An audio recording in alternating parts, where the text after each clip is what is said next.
welcome to this edition of InnerView. I'm Amanda Chudnicki. On today's show, we are going to discuss the recent and upcoming Kiwanis Club of Haslett projects with President Alanna Harvey and member Andrew Such. Thank you for joining me today. I'm glad to be here. Well, we're first going to start off with you guys telling me exactly what the Kiwanis Club is, what you guys do, and a little bit of the history behind it. Well, the Kiwanis Club is really designed for committing to children. So our whole role is to help children in the Haslett community by offering programs and sponsoring programs that help them improve their grades, build character, and build leadership skills. Okay. And what drew each of you to be a part of the Kiwanis Club? Well, I'm the president of the club, so it's my responsibility to lead our meetings and make sure that we have a good strategic plan in place and that we're moving forward with the right projects for the club. I think what drew us to the club is a sense of service. Even though we're a small club with about 25 members, we're all focused on helping children in our community, and that's what really draws us. I mean, our meetings are at 7 o'clock in the morning on Tuesdays, so you know it's one of those things you got to wake up, you got to go to, you're there on purpose. But fortunately, our meetings are only an hour, and they're focused on what our projects are and what we're working on. Okay, and can you tell me a little bit about those projects that you've done for the past couple of years? Well, Alanna can tell you about how she's helped set up a builders club at the middle school, which is our big project for this year. So right. Underneath the Kiwanis branch, there's several student leadership programs available through Kiwanis. So we currently had a Key Club, which is at the high school level, designed for teens to help them build their leadership skills. And then recently we developed a builders club, and the builders club is for the middle school. And it's really a great way for them to start building their self-esteem. It starts helping them to build their character, to build their leadership skills, and really learn what it means to do service in the community. So we've been really excited about that project. We have 50 kids, middle schoolers, involved in the Builders Club right now, and they are very gung-ho. Well, and we're keyed into the needs and the work with the school district. Right. We meet with the school district. We get a report from the superintendent at least once a year. Principal, one of the associate principals at the school, is a member of our club. And we sponsor a robotics team at the high school, now on their way to the World Championships. Oh, wow. And we also sponsor 2 robotics teams at the middle school. One's an all-female team and the other's a co-ed team. So we really focus on those sorts of things. Those clubs, those functions, those robotics teams, to be successful need resources. So somebody has to help pay for that sort of thing. And the contribution that our members make, we earn money. We have fundraising projects like our Flags Over Meridian project we'll talk about in a minute. But those monies are used here in the community. In fact, under Kiwanis, all the money you raise in the community in the name of Kiwanis has got to go back into the service of the club, helping things in the community, not trips for us or not special meetings or not parties or any of that stuff. If we're going to do those sorts of things, and we don't, they come out of the administrative account. But all the money that's raised, when somebody gives to Kiwanis, makes a contribution to Kiwanis, that money stays right here in our community. Okay, and is there different fundraisers that you guys have to raise this money and do the projects? Is there any specific ones? Yes, and that's specifically what we wanted to talk about today. We do, and we're beginning to focus our efforts on our Flags Over Meridian project, which is a flag service project. We don't sell flags, but what we sell, quote unquote, or for a donation of $36 a year, we will come to your home, and somewhere near your mailbox, generally out there by the road, we will put up a flag, an American-made American flag, that's on a 10-foot pole. We put a piece of pipe in the ground so that it can go in there fairly easily. We put it up a few days before the flag holiday and take it down a few days after.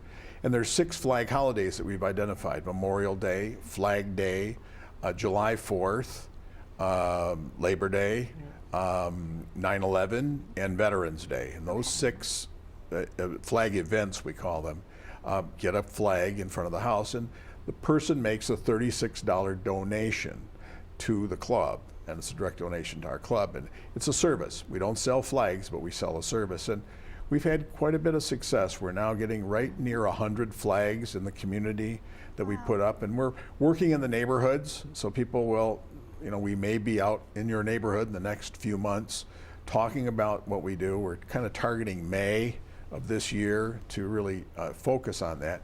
And we're going to come around and kind of sell the service because it is one of our primary fundraising events for the year.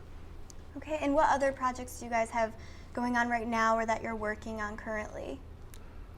Well, not too long ago, we were very involved with the move of the Haslett Library, and Andy was a very integral part of that. We helped. That effort, of course, was to raise $100,000 from the community to match the money that was coming from the township to help move the Haslett Library from a 3,500 square foot facility to a 12,000 square foot facility. And that move was accomplished with over 250 people contributing to that effort. And we, our club, contributed $20,000 of that $100,000. Wow. So it was a significant amount of money, and we raised it mainly through charitable gaming events that we did in the community. And now we've got this new project, the Flags Over Meridian project, to continue to raise that type of money so we can put money back into the community and help the kids. Is there any other projects that you want to highlight and really show that you guys I think worked one on? of my favorites is our dictionary project. Okay. And once a year, we deliver dictionaries to the third graders in the Haslett School District. And it's the time of in their education where they're starting to learn how to use a dictionary in increasing their writing, and they are so excited to get their very own dictionary. And it's just a delightful day to go and visit all the schools and to hand the dictionaries out. Do you have a And I got to tell you, that was kind of surprising because in this day and age of iPads and iPhones and iPods and kids, their delight over just getting a dictionary was kind of refreshing for us. And that's just one of the projects we do. We also sponsor Student of the Month, which recognizes an outstanding high school student from the Haslett High School. We honor them and their parents and their family. And that we just do, I've got kind of a list here. We do, as I mentioned, the robotics team. Right. We sponsor the YMCA Tot Swim, Okay, I saw that, which yeah. provides scholarships for families who want their children, their very young children, to learn how to swim, provide scholarships through the Y. And we have a project working on the neighborhood parks. We did extensive work at Orlando Park. And by the way, if people are living in a condo and they say, well, we come by and talk to them about the flag project, and say, well, we can't have flags because we're in a condo development. We've worked out an arrangement with the Township Parks Department. We'll put the flag in front of a park in their name so that the flag will fly on those holidays, and they can still make a contribution to the Kiwanis Club. Okay, well obviously you guys have done a lot and you still are. This is a rewarding experience in my eyes because you're helping out the community, you're helping others. Is there a specific memory, I know you mentioned seeing how the children reacted to the dictionaries, Right. but another one that really made you say, wow, we're doing something great here, I'm really proud to be a part of this club? Well, most recently we bought a freezer Right. for the food pantry, Okay. which is located right there in Haslett, and we've kind of adopted them and we work with them, and they were having difficulty storing food. The freezer they had was kind of on its last legs, and so we invested in that. That's the kind of thing that we do and the kind of thing we're really proud of. And that's what has attracted me to join Kiwanis, be a part of the Kiwanis family, is we are like a family, and we do so many different things within the community. It's such a variety. It goes from picking up a shovel and digging in the dirt to raising money towards the robotics team. It's such a wide variety of activities that we do, and they all are contributing to the community and to the children in the community. Okay, and have you got a lot of feedback from those that you've helped, whether it's the children, the parents, about your work, just a lot of any thank yous? Just last week, Alanna went to an event for an Eagle Scout that we helped him with this project. You might tell him about. Yes, I went. Matthew Morford, he was an impressive young man. At 14, he just earned his Eagle Scout Award, which is very unusual. They're usually older than that. Okay. And he came to us, made a wonderful presentation. We provided him with some funds to complete his project, which was reworking a garden area at a church, and his ceremony was this weekend. And you can just see that this kid's going to go far. We've decided we're going to invest in whatever company he winds up working in the future. That's awesome. And is there anything else you want to add project-wise on what you guys have done or working on that you have in your list over there? No, actually, these are just the things that typify what we Right. do, and I just want to reiterate that our commitment as a club is to the children of our community, and frankly, we couldn't choose a better a group of young people to be focused on. We're always rewarded. I mean, the young man coming and talking to us about his Eagle Scout experience is a good example. Definitely. We provide those kind of help. We have a leadership academy that's run through Kiwanis. We're looking for young students to be a part of that, and we provide scholarship monies. There's a law enforcement cadet program run through the Kiwanis. Again, we're looking for young people to sponsor for that sort of an event. And we're just really proud of what we do in the community. We're not alone. Okemos has a club also that meets in the evening on Tuesday, and almost every community around us. East Lansing has a club. Lansing has a number of different clubs. We are part of about 20 clubs that are in the greater Lansing area, and we all work together. District 51 is one of the, we're very proud of the fact that a couple of years ago, one of our members from our small club was the state governor for the entire state. So Bill Goyer. So we've had, and this year, Alanna's going to be a lieutenant governor in our area. So we provide leadership. We also want to make sure that the young people that we're helping in our community understand leadership. It's one of our core principles, along with helping them improve their grades and teaching them about the community and why a sense of being dedicated to community is important. Okay, and how can they go about joining the Leadership Academy or trying to be a part of that? Is there somewhere they can go online? We have a Facebook page. I'm working on the, we talked about that in the hallway. I'm working on the web page, but they can contact us through our Facebook page and just let us know they're interested. And the Facebook page is the Kiwanis Club of Haslett. Okay. And if people are interested in talking to us about membership, they can always drop by Blondie's, which is right behind the Marathon Station at the corner of Marsh and Haslett Roads. Every Tuesday morning we meet, unless it's a holiday, at 7 a.m. I know it's early, but come on in and we'll buy you breakfast. It's worth it. It gives you a good reason to get up and get going in the morning. Yeah, You get very I know. energized. We always have speakers at our meetings also from a variety of communities, from businesses, other nonprofits and groups like the robotics team. That's always a popular meeting when they come to show us what they've been up to. So it really gets you energized in the morning and gets your day off to a great start once a week. All right. And do you have any advice or something that you would try to say to encourage people to come out and join, that this really is worth it? I think people need to participate in the functions of their community, whether it's the Haslett Kiwanis Club or Okemos Kiwanis Club or the Rotary or the other service clubs. Just get involved in your community. Okay. Right. Anything that you'd like to add to that? I think he said it very well. You don't have to, you can be working, you can be retired, young, old, whatever, but that need to be a part of your community is so strong. Okay. And I know that you mentioned earlier, Mr. Such, that there are other Kiwanis clubs around the state of Michigan. I know there's some nationally as well, and that you work with them. What exactly does that entail? How does that interaction take place? Well, we had a speaker today from our district offices to talk to us about new policy development that's going on as a club. Kiwanis was organized in Michigan. The Detroit club is the #1 club, the first club, now headquartered out of Indianapolis. And it's an international organization in over 100 countries around the world. So it's grown from an idea of service. And that's our theme. Our theme is that, and we work with them, we get ideas from them, we share ideas with them. There's regional meetings. If you want to get involved in the so-called officer structure, you can.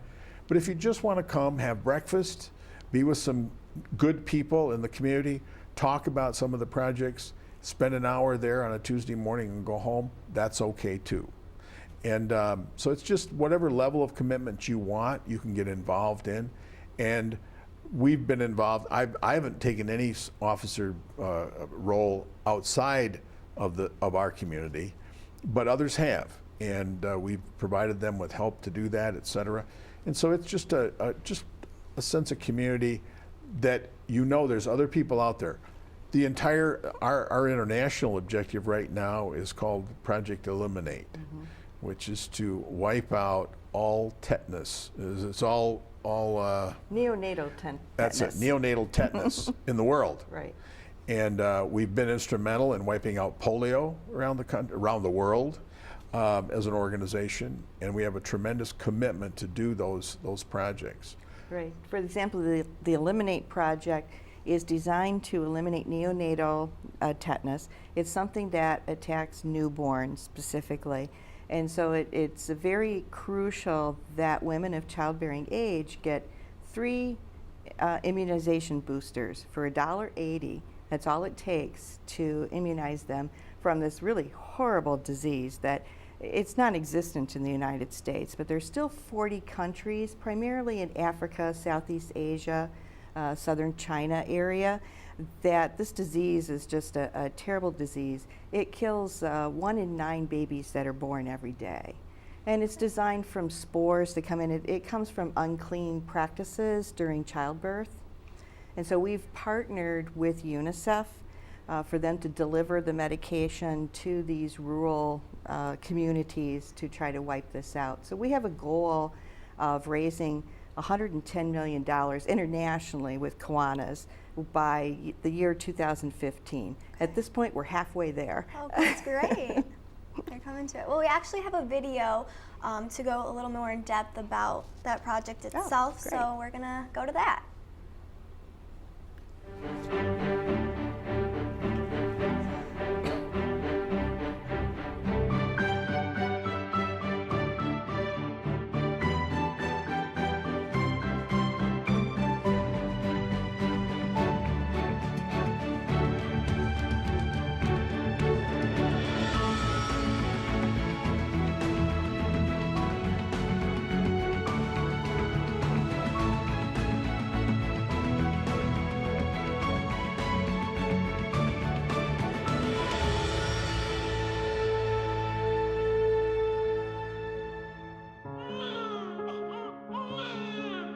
There are few events more joyful than the day a new baby is welcomed into the world. But in over 30 countries, a dreaded disease quickly turns that joy into tragedy. Tetanus is as ancient as history itself, even referred to in the Old Testament as the seventh-day death. It cruelly and swiftly steals children from their parents and mothers from their families, all in the first week of an infant's life. It is caused when tetanus spores found in soil everywhere come into contact with open cuts during childbirth. Death is agonizing. Newborns suffer excruciating convulsions and extreme sensitivity to light and touch. The disease strikes the poorest of the poor, the geographically hard to reach, and those without access to health care. Maternal and neonatal tetanus, or MNT, kills nearly 60,000 newborns each year, and mothers may die as well. As a mother, I can't imagine having a child for 3 days, 4 days, and having it die.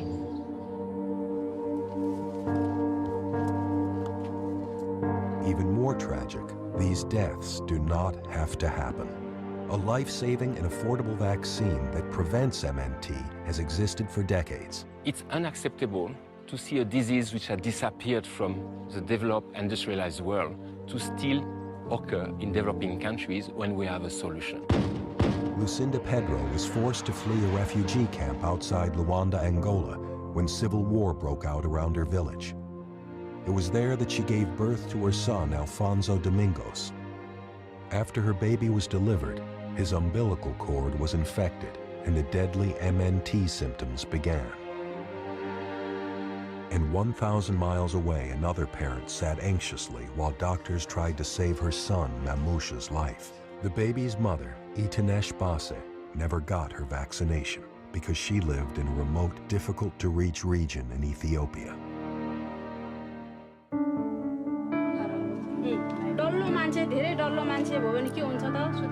Education, outreach, and mass immunization drives are the key. Even in rural, highly remote areas, UNICEF organizes the transport of vaccines by any means necessary, even by horseback, in order to reach every woman of childbearing age. And the mothers do their part, walking miles to get the vaccines that will save their future babies' lives. UNICEF also trains traditional midwives in safe birthing practices and distributes safe birthing kits to prevent MNT from claiming more lives. All right, well, that was a great video to shed a little light on what exactly you guys are doing. And with that, do you guys work in coordination with UNICEF as well? Well, the International does, but if people want more information on Project Eliminate, Okay. they can go to the Kiwanis website, the General Kiwanis website, and see videos like this, longer and shorter, about what we do and what this project's all about. It's very important if people want to help. Okay. Right, the Builders Club in the fall, they do Trick or Treat for UNICEF, and so they earn money towards the Eliminate project during the month of October. Okay, and is there anything else that you guys want to add before we come to a close here? We'd just like to invite them to come and check us out, see what we're all about. We have a good time, have breakfast with us, and learn about what's happening in the community. Okay, awesome. Thank you very much for having us. Thank you guys as well for coming in and sharing all this with me.